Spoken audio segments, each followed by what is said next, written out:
Okay guys, सो हम देखने वाले हैं अपने सिलेबस के बारे में कि इस बार जो सिलेबस को डिवाइड किया गया है फर्स्ट टर्म और सेकंड टर्म में, उसमें कौन कौन से चैप्टर आपको पढ़ने हैं और कितने मार्क्स का मटेरियल इससे आने वाला है। So we will talk about this all. ठीक है, तो हम यहाँ पर इसके बारे में बात करने वाले हैं। First of all I start with the code of your subject that is in chemistry. It's 043। ठीक है, और ये रहा आपका first term of 11th। Understand, यहाँ पर आप क्या देखेंगे, आपका फर्स्ट चैप्टर यहाँ पर रहने वाला है जो है some basic concept of chemistry. इसके अंदर कौन कौन से टॉपिक आएंगे उसके बारे में हम डिटेल में डिस्कस करेंगे। और इस चैप्टर से जो ये पीरियड्स जो होता है अक्सर ये डिपेंड करता है टीचर्स के ऊपर। आपका इस चैप्टर से और द स्ट्रक्चर्स ऑफ एटम से 11 मार्क्स का मटेरियल आ रहा है। ठीक है, फिर बात करते हैं classification of elements in periodicity and in its property about हमने इसके बारे में 10th से पढ़ लिया है और इससे ज़्यादा तुम्हें कुछ भी नहीं मिलेगा जो आपने 10th में पढ़ा था। ठीक है, तो ये वेरी सिंपल सा टॉपिक है और इससे 4 मार्क्स के क्वेश्चंस आएंगे आपके फर्स्ट, जो आपका फर्स्ट टर्म होगा। ठीक है, इसके बाद आप पढ़ेंगे फोर्थ चैप्टर जो होता है chemical bonding and molecular structures. तो इससे आपके 6 मार्क्स का आ रहा है और ये काफ़ी बड़ा चैप्टर होता है अगर हम बात करें इसकी तो। ठीक, फिर आप पढ़ने वाले हैं रिडॉक्स रिएक्शंस। रिडॉक्स रिएक्शंस में आप ऑक्सीडेशन, रिडक्शन, इटसेल्फ, ये सारी चीज़ों के बारे में स्टडी करते हैं। और इस चैप्टर से और दूसरा है हाइड्रोजन, इन दोनों चैप्टर से 5 मार्क्स का मटेरियल आएगा। ठीक, जो लास्ट चैप्टर है आपका फर्स्ट टर्म के अंदर that is completely from organic chemistry, और इसके अंदर आप पढ़ते हो जीओसी यानी कि journal organic chemistry, about the principles, techniques, क्या क्या चीज़ें यूज़ होती हैं, किस तरीके से उनका काम होता है, क्या होता है रिजोनेंस, क्या होता है मेसोमेरिक इफेक्ट्स वगैरह, इन सब चीज़ों के बारे में, इलेक्ट्रोफिलिक इफेक्ट वगैरह, परमानेंट और नॉन परमानेंट इफेक्ट्स के बारे में आप इसके अंदर पढ़ने वाले हैं। ठीक, तो ये जो है आपका, इसके अंदर आप पढ़ेंगे about the basic principles and techniques of organic chemistry and this is the soul of organic chemistry. अगर मुझसे कोई पूछे कि इन दोनों ही टॉपिक्स के अंदर बेस्ट क्या है, तो मैं बोलूँगा कि अगर कोई इंसान ऑर्गेनिक केमिस्ट्री सीखना चाहता है या समझना चाहता है, then it is the must topic जिसे आपको पढ़ना ही पड़ेगा। ठीक है, उसके बाद बात करते हैं कि इस चैप्टर से कितना मटेरियल आएगा। ठीक, ये बहुत ज़्यादा इम्पॉर्टेंट है कि आपको पता होना चाहिए इससे कितना मटेरियल आएगा। तो इससे 9 मार्क्स का मटेरियल आएगा, यानी कि ओवरऑल आपके इस पेपर से 35 मार्क्स का क्वेश्चन एंड आंसर आने वाले हैं। यानी कि आप फर्स्ट जो पेपर देने जाएंगे उसमें 35 मार्क्स की आपकी थ्योरी होने वाली है। ठीक है, इसके बाद जिन टॉपिक्स को हम समझने की कोशिश करेंगे वो टॉपिक्स हैं, जैसे अगर हम फर्स्ट चैप्टर में ही बात करने लगे some basic concept of chemistry के अंदर, तो यहाँ पर आपको जो फर्स्ट चीज़ पढ़नी है दैट इज़ सिंपली, जिससे हम बात करेंगे जनरल इंट्रोडक्शन। तो इससे तो है ही, मतलब जनरल इंट्रोडक्शन में आप importance and scope of chemistry, और इससे कोई भी क्वेश्चन आज तक तो बना नहीं, क्योंकि मैंने नहीं देखा है। अगर बन जाए तो अच्छी बात है। ठीक, फिर उस उसके बाद जो बात करते हैं उसके बाद आता है हमारा एटम्स एंड मॉलिक्यूलर मासेस। ठीक, तो यह आपने 9th में पढ़ा था, वही है, कोई नया चेंज नहीं किया गया है। मोल कॉन्सेप्ट्स एंड मोलर मास, इसके बारे में भी आप 9th में पढ़ चुके हैं, मोलर मास और मोल कॉन्सेप्ट। तो यहाँ पर भी सिर्फ आपको एक बार पढ़ लेना है और आपका क्लियर हो जाएगा। परसेंटेज कंपोजिशन, हाँ ये टॉपिक थोड़ा सा नया है लेकिन इतना हार्ड कभी नहीं होता। ठीक, इसे आप बड़ी आसानी से समझ जाएंगे कि एक कंपाउंड या एक मॉलिक्यूल के अंदर कितना परसेंटेज ऑफ कार्बन होगा, ऑक्सीजन होगा, हाइड्रोजन होगा, इस चीज़ के बारे में पढ़ना होता है इसमें। Empirical formula and molecular formula, actually अगर मैं बात करूं एम्पेरिकल फार्मूला, तो empirical formula it's talks about generally like किसी चीज़ के अंदर नंबर ऑफ हाइड्रोजन का जो रेशियो है उसको सिंपल कर दें आप, तो वही क्या कहलाता है, वही इम्पेरिकल फार्मूला कहलाता है। ठीक, और मॉलिक्यूलर फार्मूला जो होता है वो कंप्लीट फार्मूला होता है। ठीक, इसमें आप थोड़ा सा पढ़ेंगे फिर केमिकल रिएक्शंस के बारे में, लेकिन यहाँ पर कोई भी केमिकल रिएक्शन लिखी हुई नहीं होती, लेकिन केमिकल रिएक्शन की डेफिनेशन वगैरह ये थोड़ी बहुत आती है। फिर स्टोक्योमेट्री आ जाएगा, स्टोक्योमेट्री, और उसके बाद जो होगा वो होगी कैलकुलेशन बेस्ड ऑन स्टोक्योमेट्री। ठीक, ये बहुत ज़्यादा आसान टॉपिक हैं, जनरली आप इन्हें बहुत आसानी से समझ पाएंगे, बिकॉज मुझे नहीं लगता इसमें से कुछ भी नया यहाँ पर लिया गया है इस चैप्टर में। कम्प्लीटली ये एक तरीके से कह सकते हैं कि एक समरी है जो आपने 9th और 10th में पढ़ी है। ठीक, कुछ नया जैसा कुछ इसमें मुझे नज़र नहीं आता। ठीक, अब जो हम आगे बात करने वाले हैं उसमें कुछ मॉडल थ्योरीज और कुछ प्रीवियस ईयर की थ्योरीज को लिया गया है, क्योंकि ये जो है आप जब स्टार्टिंग इस चैप्टर की शुरू करेंगे तो आपको कुछ मॉडल थ्योरीज मिलेंगी और उसके बाद प्रीवियस ईयर की थ्योरीज भी मिल जाएंगी। लेकिन लेकिन of course remember one thing, आपने जो भी, हम चैप्टर जब शुरू करते हैं तो उसमें डिस्कवरी ऑफ इलेक्ट्रॉन दिखाते हैं, फिर मॉडल्स दिखाते हैं, proton, neutron and X Y Z, बहुत सारी चीज़ें आती हैं, कैथोड रेज और कैनाल रेज, इन सब के बारे में हम स्टडी करते हैं। लेकिन दिस टाइम समथिंग सरप्राइजिंग हुआ है कि उन्होंने आगे वाली जितनी भी थ्योरीज थी सबको हटा दिया, तो उसकी तो टेंशन फ्री हो जाओ। ठीक।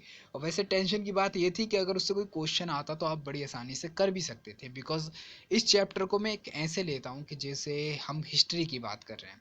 ठीक। तो इस बार जो नया किया गया है इस चैप्टर में वो क्या है, Bohr model and it's limitations, यानी कि आप बोहर मॉडल की बात करेंगे और इसकी लिमिटेशंस की बात करेंगे। फिर बोहर मॉडल के अंदर दूसरी चीज़ की बात करते हैं हम, कॉन्सेप्ट ऑफ सेल्स एंड सब सेल्स, यानी कि इसके जो सेल्स और सब सेल्स होती हैं उनके बारे में पूरी बात होती है। फिर बात करते हैं हम double nature of the matter, यानी कि अक्सर आपने सुना होगा डबल नेचर ऑफ मैटर के बारे में कि मैटर जो होता है वो क्या करता है कि एक तो प्रॉपर्टी दिखाता है मैटर की, ठीक, और दूसरी प्रॉपर्टी दिखाता है वेव की, ठीक। तो इसके बारे में जो एक मॉडल आया था, जिसे जिसे मतलब दो मॉडल दिए गए थे, एक मॉडल दिया था आइंस्टीन ने, that really explain about the wave nature और matter nature kind of things, और जिससे डी ब्रॉगली ने उसके बीच में क्या कर दिया था, रिलेशन पुट करने के बाद अपनी एक थ्योरी दी थी। ठीक, जिसके बारे में हम जो सिलेबस कवर करेंगे उसमें कम्प्लीटली इस चीज़ के बारे में हम डिस्कस करने वाले हैं। ठीक। फिर हाइजेनबर्ग अनसर्टेनिटी प्रिंसिपल। ठीक। तो ये जो हाइजेनबर्ग अनसर्टेनिटी प्रिंसिपल है, इसमें क्या होता है, जनरली हम बात करते हैं उन चीज़ों के बारे में, जैसे फॉर एग्जांपल मैं फर्स्ट चीज़ बता दूं आपको कि इसके अंदर हम बात करेंगे कि एक चीज़ का जो मोमेंटम होगा और जो उसकी पोजीशन होगी उसको आप एक बार में एक्यूरेटली कैलकुलेट नहीं कर सकते। अगर आप उसकी पोजीशन कैलकुलेट करेंगे तो उसकी जो मोमेंटम होगा वो उसके अंदर अनसर्टेनिटी आ जाएगी, और अगर आप इसका पोजीशन मोमेंटम कैलकुलेट करेंगे तो उसकी जो पोजीशन होगी उसमें अनसर्टेनिटी आ जाएगी। तो वेरी सिंपल प्रिंसिपल है ये, इसे एक बार में समझा जा सकता है, और ऐसी कोई एप्लीकेशन हम जनरली यूज़ नहीं करते, बिकॉज जब तक आप क्वांटम नहीं पढ़ेंगे तब तक इसका कोई भी यूज़ नहीं है। तो बस आपको एक डेफिनेशन याद रखनी है और एक फार्मूला याद रखना है, बिल्कुल सिंपल सा फार्मूला है और कॉन्सेप्ट क्लियर हो जाएगा।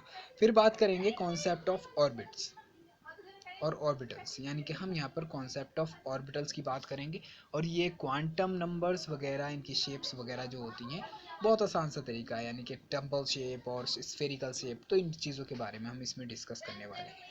इन्होंने यहाँ पर एफ के बारे में हटा ही दिया है, पहले से भी नहीं था वैसे तो।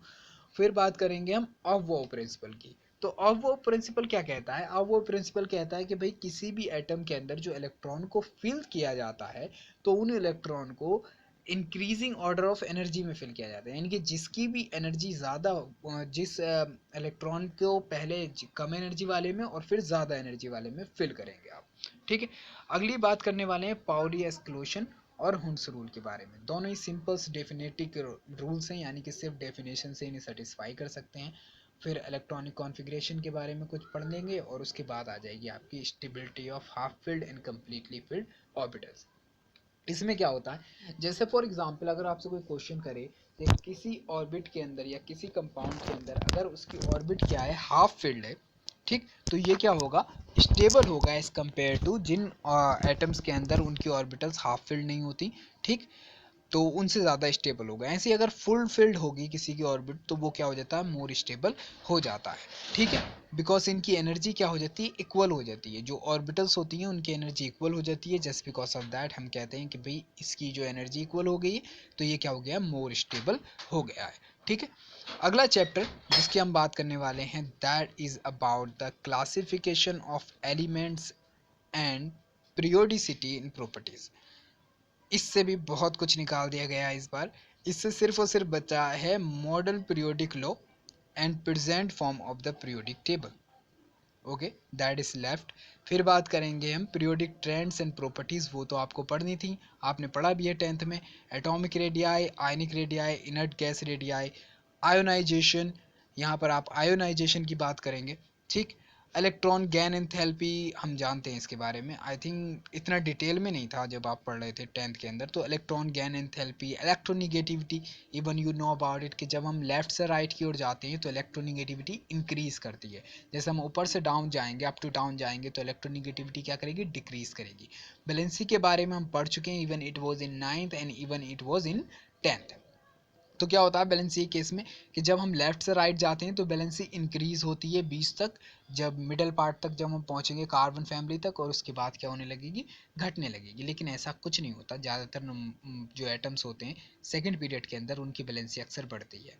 फिर बात करेंगे नॉमेनक्लेचर ऑफ एलिमेंट्स, ठीक, with atomic number greater than 100, यानी कि उनका नॉमेनक्लेचर कैसे किया जाता है, जब तक कि उनके नाम को IUPAC के द्वारा डिफाइन ना कर दिया जाए तब तक के लिए उसका नॉमेनक्लेचर कैसे करते हैं। ठीक, तो इन चीज़ों के बारे में इस चैप्टर के अंदर कम्प्लीटली हम स्टडी करने वाले हैं। आपका बहुत ज़्यादा मटेरियल कम कर दिया गया है इस बार। ठीक, तो it's going to very very very interesting if I say to be open, यारी के आप जिस चीज़ पे फोकस कर रहे हैं ना उस चीज़ को समझने की कोशिश करें। ठीक, अब यहाँ पर जो हमारा चैप्टर आता है वो आता है केमिकल बॉन्डिंग।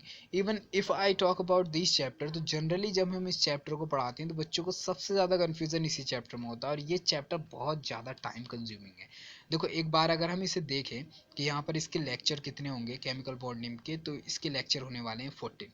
आप इसी चीज़ से अंदाज़ा लगा सकते हैं कि 14 लेक्चर होने वाले हैं इस चैप्टर के, तो ये कितना बड़ा होगा। ठीक, लेकिन इससे इस बार भी मटेरियल कम किया गया है, तो थैंकफुल होना चाहिए तुम लोगों को कि तुम्हारे साथ क्या हो रहा है इस बार। ठीक, तो यहाँ पर क्या होता है, आपको पता करना है बैलेंस इलेक्ट्रॉन। हम जानते हैं जो आउटर मोस्ट ऑर्बिटल में जो इलेक्ट्रॉन होते हैं उन्हें बैलेंस इलेक्ट्रॉन कहते हैं, या जो बॉन्डिंग में पार्टिसिपेट करेंगे और बॉन्ड्स बनाएंगे वो क्या कहलाएंगे, बैलेंस इलेक्ट्रॉन कहलाएंगे। आयनिक बॉन्ड हमने 10th में पढ़ रखा है कि इसमें क्या होता है, जो बॉन्ड्स बिटवीन आयंस बनते हैं, निगेटिव और पॉजिटिव आयंस के बीच होते हैं, वो क्या कहलाते हैं, आयनिक बॉन्ड कहलाते हैं। उसके बाद बात करते हैं कोवलेंट बॉन्ड की। तो कोवलेंट बॉन्ड के केस में क्या होता है कि कोवलेंट के बॉन्ड के केस में शेयरिंग ऑफ इलेक्ट्रॉन होती है। ठीक है, यानी कि कितने इलेक्ट्रॉन शेयर किए जा रहे हैं, या जैसे 1 इलेक्ट्रॉन शेयर होगा तो ये कोवलेंट बॉन्ड कहलाएगा, 1 बॉन्ड कहलाएगा, फिर 2 के लिए डाई हो जाएगा और 3 के लिए ट्राई हो जाएगा नॉर्मली। तो ये सिंगल डबल ट्रिपल बॉन्ड के अंदर पढ़ते हैं। फिर बॉन्ड पैरामीटर की बात करेंगे, तो बॉन्ड पैरामीटर सिंपल सा टॉपिक है, हो जाएगा बड़ी आसानी से। ठीक, फिर बात करते हैं हम लुईस स्ट्रक्चर की, जो लुईस ने स्ट्रक्चर दी थी कि पॉइंट वाइज आप किस तरीके से रिप्रेजेंट करेंगे किसी स्ट्रक्चर को। फिर पोलर करेक्टर की बात करते हैं इन कोवेलेंट कंपाउंड्स। तो पोलर करेक्टर डिपेंड्स करता है इलेक्ट्रोनिगेटिविटी से। तो अगर किन्हीं दो एटम्स के बीच में जिनके इलेक्ट्रोनिगेटिविटी का डिफरेंस जो हो कम हो, यानी कि इतना ज़्यादा डिफरेंस नहीं होना चाहिए। फॉर एग्जाम्पल अगर मैं बोलता हूँ कि कार्बन, कार्बन का कितना होता है 2.5, और हम दूसरी टाइप ले लेते हैं क्लोरीन, क्लोरीन का कितना होता है 3 पॉइंट समथिंग होता है, ठीक है, 3.4 के समथिंग होता है। तो उसे अगर हम दोनों चीज़ों को कंबाइन कर दें तो इनके बीच में जो बॉन्ड बनेगा वो कोवलेंट बनेगा, बिकॉज कार्बन तो कभी भी आयनिक बॉन्ड बनाता ही नहीं, तो यहाँ पर तो कोवलेंट बॉन्ड बनने वाला है। तो इनकी इलेक्ट्रोनिगेटिविटी का डिफरेंस को आप देखें, पूरा 1.0 का डिफरेंस आ रहा है, लगभग लगभग 1.0 का डिफरेंस आ रहा है। और just because of these reason इनके बीच में क्या हो जाते हैं, दो पोल जनरेट हो जाते हैं, यानी कि एक तो पॉजिटिव पोल होगा और एक निगेटिव पोल होगा, जिसमें कार्बन जो जगह पॉजिटिव पोल बना लेगा और जो क्लोरीन होगा वो निगेटिव पोल बना लेगा। Just because of that reason you ना इसमें पोलैरिटी आ जाएगी। उसी करेक्टर के बारे में हम बात करेंगे कि पोलैरिटी की वजह से क्या क्या हो सकता है। ठीक है, फिर covalent character and the ionic bonds के बारे में बात करेंगे, यानी कि आयनिक बॉन्ड्स में कितना कोवलेंट करेक्टर हो सकता है, इस चीज़ के बारे में स्टडी करेंगे, जो हम एक्चुअली सिंपली स्टडी करते हैं by the Fajans rule. Because Fajans rules क्या बताता है हमें कि किसी कंपाउंड, किसी आयनिक कंपाउंड के अंदर या किसी कोवलेंट कंपाउंड के अंदर कितना आयनिक करेक्टर है और कितना ज़्यादा कोवलेंट करेक्टर है। फिर उसके बाद एक थ्योरी आती है valence bond theory. It's a very simple theory, आप एक बार में समझ जाएंगे अगर दिमाग से सीखें तो। फिर रिजोनेंस की बात होगी, किस तरीके से इलेक्ट्रॉन जो होते हैं रिजोनेट करते हैं। फिर बात करेंगे हम ज्योमेट्री ऑफ कोवेलेंट मॉलिक्यूल, यानी कि कोवेलेंट मॉलिक्यूल की ज्योमेट्री क्या होती है, यानी कि ये ट्राइगोनल होता है, टेट्रागोनल होता है, प्लानर होता है, उस ज्योमेट्री के बारे में बात करेंगे। फिर बात करेंगे विस्पर थ्योरी की। VSEPR थ्योरी होती है balance cell electron pair repulsion के बारे में बात करती है। ठीक, फिर बात करते हैं हम concept of hybridization. Okay, hybridization एक इम्पॉर्टेंट टॉपिक है। ठीक, तो इसे तो समझना ही समझना है कि ये कितने तरह का हाइब्रिडाइजेशन हो सकता है। sp हो सकता है, sp2 हो सकता है, sp3 हो सकता है, या फिर spd हो सकता है, या spd2 हो सकता है। तो ये सभी तरह के हाइब्रिडाइजेशन की इसमें बात होगी, और हाइब्रिडाइजेशन की वजह से किस किस तरह के स्ट्रक्चर्स या ज्योमेट्रीज निकल कर आती हैं, हम उसके बारे में बात करेंगे कि ये टेट्राहेड्रल होगी, ऑक्टाहेड्रल होगी, ट्राइगोनल होगी, इन सब के बारे में बात होने वाली है इसमें। Involving S P and D orbital and shapes of some simple molecule, जो इसमें हम बात करेंगे। अगली थ्योरी आती है, ये बड़ी इंटरेस्टिंग थ्योरी है, अगर आप इसे ध्यान से देखें तो मॉलिक्यूलर ऑर्बिटल थ्योरी। ये क्या बात करती है? ये बात करती है about the orbitals of the atoms, कि ये कहते हैं कि जब दो ऑर्बिटल्स आपस में एक दूसरे से कंबाइन करती हैं तो वो क्या करती हैं, एक तो एंटी बनाती है और एक और बॉन्डिंग बनाती है, एक बॉन्डिंग और एक एंटी बॉन्डिंग ऑर्बिटल्स के बारे में बनाती है। तो उसके बारे में हम इसमें डिस्कस करेंगे। लेकिन इस बार इन्होंने स्पेसिफाई कर दिया है कि ये होमोन्यूक्लियर डायटोमिक मॉलिक्यूल्स की बात कर रहे हैं और हाइड्रोजन बॉन्डिंग की बात कर रहे हैं। तो यहाँ पर ज़्यादा पढ़ने की ज़रूरत नहीं है, क्योंकि हम लोग पढ़ते थे लाइक CO2, ठीक, हम लोग पढ़ते थे CO2 पढ़ते थे, CO पढ़ते थे और NO पढ़ते थे, ठीक। लेकिन दिस टाइम इन्होंने होमोन्यूक्लियर डायटोमिक बता दिया, यानी कि यहाँ पर आप पढ़ेंगे जैसे N2 पढ़ सकते हैं, ठीक, और O2 के बारे में पढ़ सकते हैं। सिंपली इससे ज़्यादा कुछ पढ़ाने वाली कोई इसमें ऐसी बात होगी नहीं, क्योंकि डायटोमिक होमोन्यूक्लियर की बात चली है। तो ठीक, हाइड्रोजन बॉन्डिंग ये इंपॉर्टेंट टॉपिक है, तो ये तो आपको आना ही चाहिए। अब जनरली क्या होता है, हाइड्रोजन बॉन्डिंग कौन से कंपाउंड्स के बीच में फॉर्म होता है? तो हाइड्रोजन बॉन्डिंग फॉर्म्स होता है बिटवीन द कंपाउंड्स जो नाइट्रोजन, ऑक्सीजन और फ्लोरीन के होते हैं। तो इनके जो हाइड्राइड होते हैं दोनों के, इसके अंदर क्या होता है, हाइड्रोजन बॉन्डिंग बनती है, ठीक। अगला चैप्टर जो है हमारे पास वो है रिडॉक्स रिएक्शन, और इसका सिलेबस मुझे नहीं लगता इतना कम नहीं करना चाहिए था, ठीक। ये है concept of oxidation and reduction, यानी कि इसमें आप पढ़ेंगे concept of oxidation and reduction के बारे में। बिल्कुल सिंपल है यार, ये तो सब जानते हैं क्योंकि आप लोग शुरू से पढ़ते हुए आ रहे हैं कॉन्सेप्ट के बारे में, ठीक। फिर आप पढ़ेंगे रिडॉक्स रिएक्शन जो होती हैं, तो सारी रिएक्शन रिडॉक्स ही होती हैं, इसमें कोई बड़ी बात नहीं है। ऑक्सीडेशन नंबर के बारे में बात करेंगे, ठीक है। जैसे जनरली हम जानते हैं ऑक्सीजन का ऑक्सीडेशन नंबर क्या होता है, 2- होता है। अगर हम फ्लोरीन की बात करें तो -1 होता है। तो इस सब के बारे में, किसी कंपाउंड में कितना होता है उसे कैलकुलेट करके निकालना होता है, क्योंकि compound to compound oxidation number में डिफरेंस आ जाता है, ठीक। तो किसी जगह पर कुछ होगा और किसी जगह पर कुछ होगा। जैसे फॉर एग्जाम्पल, इसका एक एग्जाम्पल ले लेते हैं, मुझे थोड़ा अच्छा लगेगा अगर मैं बता दूं तो, ठीक। जैसे हम अगर H2O के केस में बात करें, ठीक, ये रहा हमारे पास H2O, यहाँ पर ऑक्सीडेशन नंबर ऑफ ऑक्सीजन है -2, ठीक। लेकिन अगर मैं बात करता हूँ H2O2 के बारे में, ठीक, तो इस केस में जो ऑक्सीडेशन नंबर हो जाता है ऑक्सीजन का वो हो जाता है -1। और अगर मैं बात करूँ, लेट मी क्लियरफाई दिस, अगर मैं यहाँ पर बात करता हूँ OF2 के बारे में, तो यहाँ पर ऑक्सीजन का ऑक्सीडेशन नंबर आ जाता है 2 अंडरस्टैंड। तो दीज ऑल द थिंग्स ये really you need to understand कि ऑक्सीडेशन नंबर क्या होता है और किसी कंपाउंड में ऑक्सीडेशन नंबर किस वजह से इन्फ्लुएंस्ड होता है। तो उन चीज़ों के बारे में हम इसमें स्टडी करेंगे, ठीक। उसके बाद जो हमारा टॉपिक है वो है बैलेंसिंग रिडॉक्स रिएक्शंस, यानी कि रिडॉक्स रिएक्शन को किस तरीके से बैलेंस करेंगे। एक तो इसमें दो मेथड होते हैं। पहला मेथड होता है गेन ऑफ इलेक्ट्रॉन और लॉस ऑफ इलेक्ट्रॉन के थ्रू, और दूसरा मेथड होता है चेंज इन ऑक्सीडेशन स्टेट। तो यहाँ पर ये इंटरेस्टिंग होने वाला है, बिकॉज जब फर्स्ट टाइम मैं 11th पढ़ रहा था, ठीक, तो that time it was very very tough for me to understand the change in oxidation number और the loss and gain of electron. तो एक्चुअली ये कुछ रीज़न थे उस वक्त, तो उसकी कंडीशन अलग है, लेकिन आपको इस चीज़ को समझना चाहिए because it will help you to balance the reactions. जैसे हम लोगों ने 10th में देखा था ना बैलेंस ऑफ द रिएक्शन, तो बैलेंस ऑफ द रिएक्शन हम किस तरीके से करते थे वहाँ के रूल्स से। लेकिन अब रिएक्शंस काफ़ी कॉम्प्लेक्स हो गई हैं, बहुत ज़्यादा कॉम्प्लेक्स हो गई हैं इवन। तो यहाँ पर जो दो तरीके इस्तेमाल किए जाते हैं वो loss and gain of electron और चेंज इन ऑक्सीडेशन स्टेट के बेसिस पर किए जाते हैं। तो ये बहुत ज़्यादा सिंपल है, अगर आप ध्यान से पढ़ेंगे तो समझ में आ जाएगा, ठीक। अगला टॉपिक जो हमारा हाइड्रोजन से है उसके अंदर हम बात करेंगे about the position of the hydrogen, ठीक है। ये खुद अभी तक साइंटिस्ट डिसाइड नहीं कर पाए, तो आप क्या डिसाइड करेंगे, ठीक है, लेकिन बुक में है ना, तो इन फ्यूचर हो सकता है आप में से कोई निकल जाए जो बता दे कि भी हाइड्रोजन की पोजीशन क्या होना चाहिए, because it show the similarity with the metals and non metals, यानी कि फर्स्ट ग्रुप और लास्ट ग्रुप जो है हेलोजेंस का, उसके साथ भी ये काफ़ी सिमिलरिटी दिखाता है। फिर बात करेंगे एक्रेंस, कहाँ पर पाया जाता है, इसके आइसोटोप्स के बारे में। तो आइसोटोप्स हम जानते हैं, इसके 3 आइसोटोप्स होते हैं। पहला होता है प्लूटोनियम, दूसरा होता है ड्यूटेरियम और तीसरा होता है ट्राइटिनियम। ठीक, तो उसके बारे में बात करेंगे। आइसोटोप तो आप समझते होंगे ना, आइसोटोप्स मतलब जिनका एटॉमिक नंबर सिमिलर होता है और एटॉमिक मास डिफरेंट होता है। फिर बात करेंगे हम hydrides, ionic covalents and interstitial positions. तो अगर आपने सॉलिड स्टेट कहाँ से पढ़ी है, वो तो 12th में पढ़नी है, ठीक है।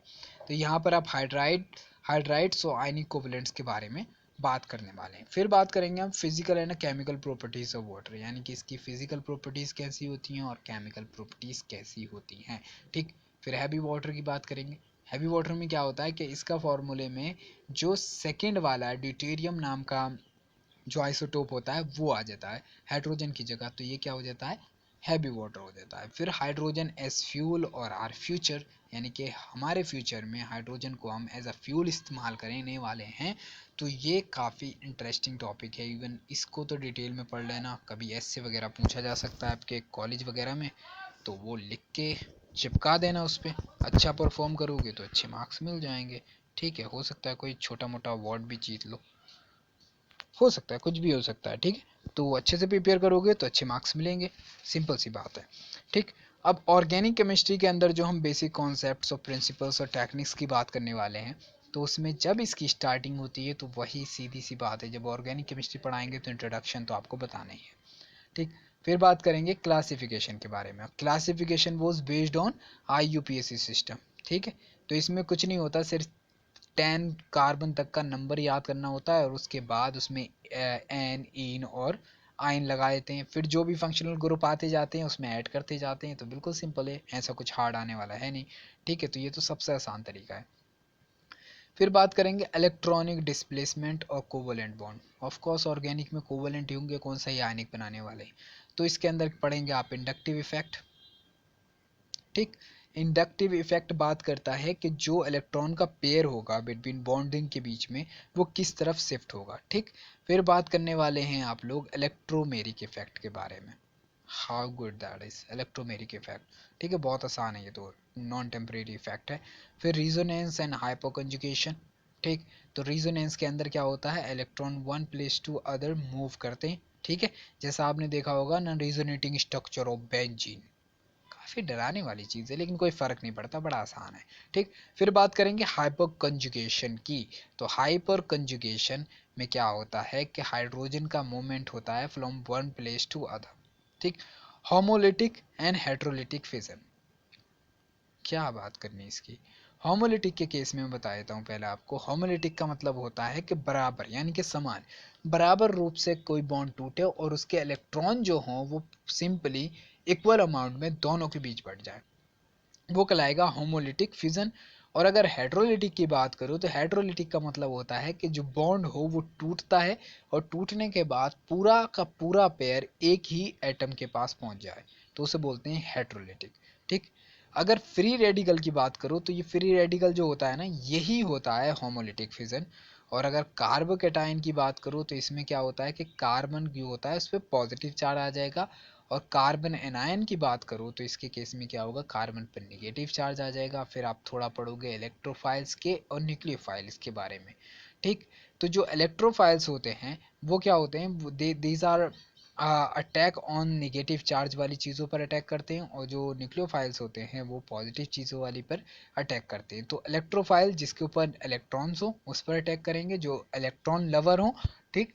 और जो न्यूक्लियोफाइल्स होंगे वो क्या होंगे, न्यूक्लियस लवर, यानी कि जिस पे पॉजिटिव चार्ज होगा, ठीक। इसके बाद हम इसमें स्टडी करेंगे types of the organic reactions and your first term का सिलेबस कंप्लीट हो चुका है। अगर आपने इतनी चीज़ों को समझ लिया है, दैट्स मीन आपका फर्स्ट टर्म वाला सिलेबस जो है वो कंप्लीट हो चुका है, और आपको बस इसी सिलेबस को पढ़ना है। ये बहुत ज़्यादा कम टॉपिक कर दिए गए हैं इस सिलेबस के अंदर, ठीक है। उसके बाद जो स्टार्ट होता है आपका वो होता है प्रैक्टिकल, ठीक। जैसे 35 मार्क्स का आप मटेरियल कैन कर चुके हैं, अब रेस्ट ऑफ मार्क्स कितने बचते हैं? 15। तो वो प्रैक्टिकल के अंदर आपको 15 मार्क्स की टेक केयर करना है। इसमें क्या होता है, आपको अपने टीचर के सुपरविज़न में कुछ एक्टिविटीज़ परफॉर्म करनी होती हैं या कोई एक्सपेरिमेंट करके दिखाना होता है जो भी आपके टीचर ने सिखाया हो। तो अगर स्कूल खुलेंगे तभी वो प्रैक्टिकल होने वाले हैं, ठीक। अगर नहीं खुलते हैं तो आप जानते हैं आपको क्या करना है, ठीक। इसके अंदर जो पहला प्रैक्टिकल होगा वो वॉल्यूमेट्रिक होगा, ठीक। दूसरा होगा कंटेंट बेस्ड एक्सपेरिमेंट, यानी कि कोई ना कोई मटेरियल आपको प्रोवाइड किया जाएगा और आपसे बोलेंगे कि भाई इसे पता करके बताओ कि इसके अंदर क्या है। वॉल्यूमेट्रिक में क्या होता है, ये टाइट्रेशन बेस्ड एक्सपेरिमेंट्स होते हैं, तो बहुत सिंपल से एक्सपेरिमेंट होते हैं, कोई भी कर लेता है, ठीक। सबको पता होता है कितनी डाटा कहाँ पर आने वाली है। उसके बाद आपको इंटरनल एग्जामिनर देगा 5 मार्क्स, किसके लिए? एक तो आपका क्लास रिकॉर्ड देखकर कि आपने कौन कौन से एक्सपेरिमेंट लिखे हैं और आपने जो कॉपीज़ वगैरह बनाई थी नोट्स की उन्हें देखने के बाद, और जो वाइवा होगा जो आपसे क्वेश्चन पूछा जाए, ठीक है। एक्सपेरिमेंट से रिलेटेड भी पूछ सकते हैं। जनरली क्या होता है, जो आप चार्ट पेपर या फिर बुक वगैरह या नोटबुक वगैरह लेके जाते हैं उससे रिगार्डिंग क्वेश्चन ही पूछ लेते हैं, या फिर अगर कुछ ना हो तो एक्सपेरिमेंट, ठीक। इस सारी चीज़ों के बेसिस पर आपको मार्क्स दिए जाते हैं। चलो बेसिक लेबोरेटरी टेक्निक्स जैसे कटिंग ग्लास रोड, ये यार 11th में है, ठीक है। ये तो 10th वाले बच्चों को भी नहीं कराते हैं ठीक से, ठीक है। कटिंग ग्लास ट्यूब, यानी कि ग्लास ट्यूब को कैसे करेंगे, उसे बैंड कैसे करते हैं, या फिर ड्राइंग आउट एक ग्लास जेट वगैरह के बारे में सोती है, बोरिंग ए कॉर्क, कॉर्क के अंदर क्या मतलब हॉल कैसे किया जाता है, इन सब चीज़ों के बारे में बात होती है। तो ये बेसिक टेक्निक्स है, इनके बारे में आप थोड़ा सा बुक में ही पढ़ लेंगे। फिर थोड़ा सा गर्म करने के बाद ना बैंड किया जाता है और उसे कट कर दिया जाता है बड़ी आसानी से, कोई इतनी बड़ी चीज़ नहीं है ये। करेक्टरिस्टिक ऑफ केमिकल सब्सटेंसेस, ये 2 मार्क्स का आने वाला है।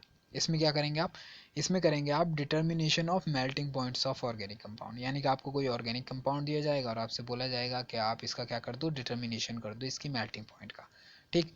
तो पहले से सबको पता होते हैं मेल्टिंग पॉइंट्स क्या होते हैं, ठीक है। और उसको अच्छे से लगाया जाता है एक इग्निशन ट्यूब में, और इसे सल्फ्यूरिक एसिड में जनरली क्या करते हैं, सल्फ्यूरिक एसिड में एक थर्मामीटर से बांधने के बाद डिप कर देते हैं और उससे आसानी से हमें मेल्टिंग पॉइंट मिल जाता है। अगर बॉइलिंग पॉइंट की बात होती है कि बॉइलिंग पॉइंट करें तो कोई भी लिक्विड वगैरह जब बॉयल होने लगे तो बड़ी आसानी से इसका ही पता चल जाता है। सिमिलर प्रॉपर्टी यूज़ करते हैं, जैसे वाटर यूज़ करते हैं जिनका बॉइलिंग पॉइंट्स जो होता है 100 से कम हो, यानी कि मेल्टिंग पॉइंट या बॉइलिंग पॉइंट 100 से कम होगा उनके लिए वाटर यूज़ करेंगे। और जिनका 100 से ज़्यादा हो सकता है, स्पेशली अगर मैं अपनी बात करूँ तो मैं H2SO4 ही यूज़ करता था, बिकॉज यहाँ पर चांसेस नहीं रहते कि यार किसी चीज़ का कम हो या ज़्यादा हो, क्योंकि हमें पहले से पता नहीं होता है, ठीक। वैसे बहुत कुछ पता होता है हमें, तो उसके लिए इस चीज़ का यूज़ करते हैं, ठीक। अब बात करते हैं हम क्वांटिटेटिव एस्टिमेशंस के बारे में। ये 8 मार्क्स का आएगा, तो इसके लिए थोड़े से फोकस्ड हो जाना। इसमें क्या करेंगे, using A mechanical balance of course और इलेक्ट्रिकल बैलेंस। तो हम जनरली मैकेनिकल बैलेंस तो कोई यूज़ नहीं करता, बिकॉज लैब में अब देखने भी नहीं मिलता मैकेनिकल बैलेंस। मेरी लैब में है, मुझे नहीं पता है या नहीं है, लेकिन मेरे पास इलेक्ट्रॉनिक बैलेंस है। ये अच्छी बात है, क्योंकि मैकेनिकल बैलेंस तो मतलब जान का जंजार बन जाता है जब वो कभी कुछ मटेरियल गिर जाए, या फिर इतने छोटे छोटे वेइंग होते हैं उसके कि बस पूछो मत, ठीक। तो इलेक्ट्रिकल बैलेंस की ही बात करने वाले हैं हम लोग, ये ध्यान रखना। Preparation of standard solution of oxalic acid, यानी कि ऑक्सैलिक एसिड का स्टैंडर्ड सोल्यूशन बनवाया जा सकता है आपको। Determination of strength of given solution of sodium hydroxide by titrating it against standard solution of oxalic acid. वाह, यही टाइट्रेशन है जो आपको बार बार बार बार परफॉर्म करनी है, जितनी बार आप कर सकते हैं, और इससे ही आपको मार्क्स मिलेंगे। तो टाइट्रेशन तो यही है जो होने वाली है, ठीक। फिर हो सकता है आपसे ये बोल दें कि भाई ऐसा करो, आप लोग standard solution of sodium carbonate बना दो। सिंपल है, बिल्कुल बन जाएगा। एक बार थोड़ा सा पढ़ लेना, सारे टॉपिक क्लियर हो जाएंगे खुद ही, ठीक। Determination of strength of given solution of hydrochloric acid, और इस बार यूज़ कर लेंगे वो सोडियम कार्बोनेट, ठीक। यानी कि एक स्टैंडर्ड सोल्यूशन बनाएंगे आप सोडियम कार्बोनेट का, जिसके बारे में आप पहले से जानते होंगे, और आपको हाइड्रोक्लोरिक एसिड का सोल्यूशन दिया जाएगा कि लो बच्चों ये रहा हाइड्रोक्लोरिक का सोल्यूशन, 10 ml या 5 ml ले लो एक कॉनिकल फ्लास्क में, और उसके स्टैंडर्ड को कैलकुलेट करके फार्मूला लगा कर ये बता दो कि इसकी स्ट्रेंथ क्या है। It is very very simple. ठीक, यानी कि सारी चीज़ें आपकी बहुत छोटे से टाइम में ही क्या हो जाएंगी, डन हो जाएंगी। फिर सेकेंड टर्म की सिलेबस की बात करूँ तो मैं आपसे ये कहूँगा कि मैं इसे नेक्स्ट टाइम एक्सप्लेन कर दूंगा, बट चैप्टर्स आपको पता चल जाने चाहिए, क्योंकि अगली बार आपको कौन से चैप्टर पे कितना फोकस करना है ये बात दिमाग पे रहनी चाहिए। First and the most important that you have to keep in your mind, अगर हम इनऑर्गेनिक और फिजिकल केमिस्ट्री को कंबाइन करके बात करें इस जगह पर, तो फिजिकल केमिस्ट्री में आपके चैप्टर हो जाने वाले हैं यहाँ पर, आई एम सॉरी, यहाँ पर हमारे पास जो चैप्टर होने वाला है केमिकल थर्मोडायनेमिक्स, यही है जो अक्सर बच्चे शिकायत करते हैं, क्योंकि ये चैप्टर मुझे थोड़ा अजीब लगता है। क्योंकि स्टार्ट तो करते हैं जब हम क्लास में, तो बच्चों को लगता है कि हाँ सब कुछ समझ में आ रहा है, और जब हम मिड पार्ट में पहुंचते हैं और जहाँ से थ्योरीज लगाना शुरू करते हैं, एंथैल्पी, एंट्रोपी और गिब्स फ्री एनर्जी, वहीं पे बच्चे कहने लगते हैं कि सर अब समझ में नहीं आ रहा। और वहाँ पर हमें महसूस होता है कि यार हमने बहुत बड़ी गलती की है भाई, क्या किया ये। ठीक, तो इसमें जो फर्स्ट चैप्टर है आपका, वो हमारा फर्स्ट चैप्टर है स्टेट ऑफ मैटर, यानी कि गैसेस एंड लिक्विड आप यहाँ पर पढ़ेंगे। सॉलिड स्टेट ट्वेल्थ में, तो बेफिक्र हो जाओ, पूरा एक साल का इंतज़ार करना है उनको उसके लिए। ठीक है, तो यहाँ पर स्टेट ऑफ मैटर में गैसेस एंड लिक्विड स्टेट पढ़ेंगे आप, जिससे लगभग 9 लेक्चर या 9 पीरियड्स होंगे। ठीक है, फिर थर्मोडायनेमिक्स, ये सबसे बड़ा चैप्टर आने वाला है आपका सेकेंड टर्म में, जिसके लिए 14 पीरियड हो जाएंगे। और इक्लुबेरियम जो है, ये भी एक इम्पॉर्टेंट टॉपिक है। ठीक, तो इसके अंदर जब आप जाएंगे तो इक्लुबेरियम के केस में आपको यहाँ पर मिलेगा 12 पीरियड, और ये सब कुछ ओवरऑल जो है आपको यहाँ पर मिलने वाला है ऑलमोस्ट 15 मार्क्स में।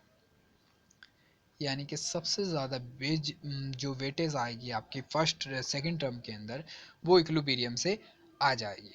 ठीक, अगर नेक्स्ट चीज़ की बात करें अगर हम यहाँ पर, तो फिर आता है आपका एस ब्लॉक, और इससे कोई ख़ास चीज़ नहीं आती, लेकिन ये चैप्टर बहुत ज़्यादा इंपॉर्टेंट है because it will help you in twelfth. ठीक, तो इसलिए अब पढ़ना बहुत ज़रूरी है। तो एस ब्लॉक के अंदर आपके पास आएगा, और फिर आएंगे सम पी ब्लॉक एलिमेंट्स। तो मैं कहता हूँ कि बहुत अच्छा है कि इस बार आपका पी ब्लॉक्स ऐड नहीं हुआ है।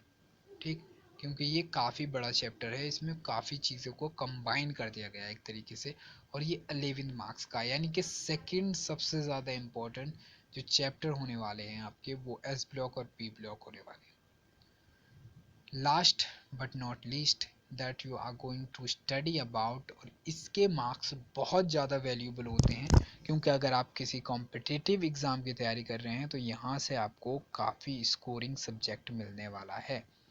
ठीक, क्योंकि इसके क्वेश्चंस काफ़ी आसान होते हैं। ये आ जाता है आपका हाइड्रोकार्बन्स, यानी कि the compounds of hydrogen and carbon are called the hydrocarbon, और इसके आपको मिलेंगे पूरे पूरे 9 मार्क्स। गॉट इट, पूरे पूरे 9 मार्क्स, दैट्स वेरी सिंपल, और आपके ओवरऑल हो जाते हैं 35। नेक्स्ट टाइम मैं नेक्स्ट वीडियो में एक्सप्लेन करूंगा टॉपिक्स, जैसे हमने अभी कुछ बेसिक इन्फॉर्मेशन भी गेट करने की कोशिश की टॉपिक से रिलेटेड, और how these are important, and कुछ प्रॉपर्टीज़ के बारे में पढ़ा कि इनकी एक्टिविटी क्या होती है। इसी तरीके से हम चैप्टर के छोटी छोटी डेफिनेशंस या छोटे छोटे कॉन्सेप्ट जो आप याद रखें कि वे रीजोनेंस क्या है, that is a delocalization of electron from one atom to other. These are all the things we studied in this chapter, and this chapter is going to be very very interesting because अगर आप इस पर focus करेंगे इन chapters पर, तो आप अच्छे marks gain कर सकते हैं। ठीक है, तो ये फर्स्ट था हमारा, जिसमें हमने केमिस्ट्री के फर्स्ट टर्म की बात की थी। It's very very interesting if you try to know that. ठीक, तो मैं आपसे कम्प्लीटली मैं ये तो नहीं कह सकता मैं आपका सिलेबस फर्स्ट टर्म का बहुत जल्दी कंप्लीट करवा दूंगा, बट आई प्रॉमिस यू कि मैं वीडियोस डालना शुरू करता हूँ स्टार्टिंग से ही, और आप इन वीडियोस को देखेंगे तो आपको अच्छा लगेगा और आप अच्छे स्कोर भी कर सकते हैं अपने एग्जामिनेशन में। It's all depends on you to be focused and please give your best in your examination. Thank you very much for being the part of this video. Wish you all the best. Prepare well and for to